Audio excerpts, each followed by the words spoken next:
আসসালামু আলাইকুম। সবাই কেমন আছেন? চলে আসলাম একটা লং ভিডিও নিয়ে। আশা করছি সাথে থাকবেন। আজকে অফিস থেকে এসে একটু বাইরে বের হয়েছিলাম হাসব্যান্ড আর ছোট ছেলের সাথে। তো বাইরে বের হয়েছি খাওয়ার জন্য। ছেলে চিকেন ফ্রাই খাবে এর জন্য ওকে একটু খাওয়াতে নিয়ে আসলাম। অফিস থেকে এসে দেখলাম মর্জি করে বসে আছে। চিকেন ফ্রাই খেতে যাবে এর জন্য চিকেন ফ্রাই খেতে আসছে। Do you like chicken fry? এই তো আমার বিধ্বস্ত অবস্থা দেখতে পাচ্ছেন। অফিস থেকে এসে প্রচন্ড টায়ার্ড ছিলাম। তো কি আর করার? ছেলের মন রক্ষার্থে বের হলাম।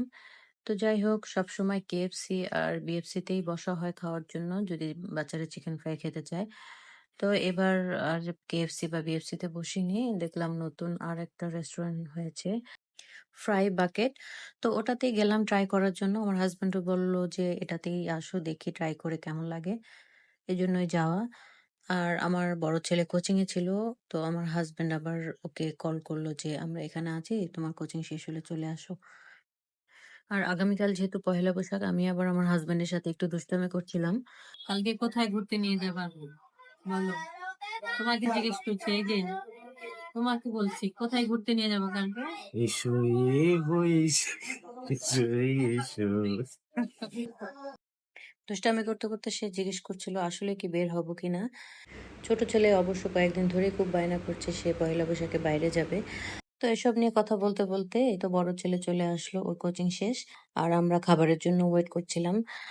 পরে আবার চিন্তা করলাম যেহেতু দেরি হয়ে গেছে, তো এখানে বসে না খেয়ে আমরা বাসায় নিয়ে যাই। তো এজন্য ওদেরকে আবার বললাম আমাদের পার্সেল করে দিতে, আমরা বাসায় নিয়ে যাব। তো এদিকে বাবা ছেলেরা একটু দুষ্টামি করছে, কথা বলছে। ওদের বাবা আবার বড় ছেলেকে জিজ্ঞেস করলো যে কালকে বাইরে যাবে কিনা। প্রচন্ড গরম পড়েছে। আবার চিন্তা করছিলাম এই গরমে বাচ্চাদের নিয়ে বাইরে যাব, ওরা আবার সিক হয়ে পড়বে কিনা।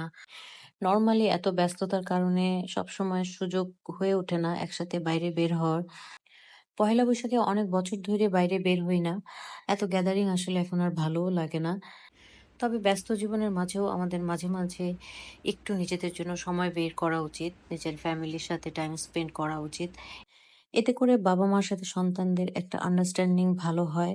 সবাই সবাইকে ভালো করে বুঝতে পারে। একটা ফ্রেন্ডলি সম্পর্ক তৈরি হয়। তো যাই হোক, এদিকে আমাদের খাবারটা চলে আসলো। খাবার আসতে, আসতে সবাই মিলে কিছুক্ষণ গল্প করলাম। বেশ ভালোই লাগলো।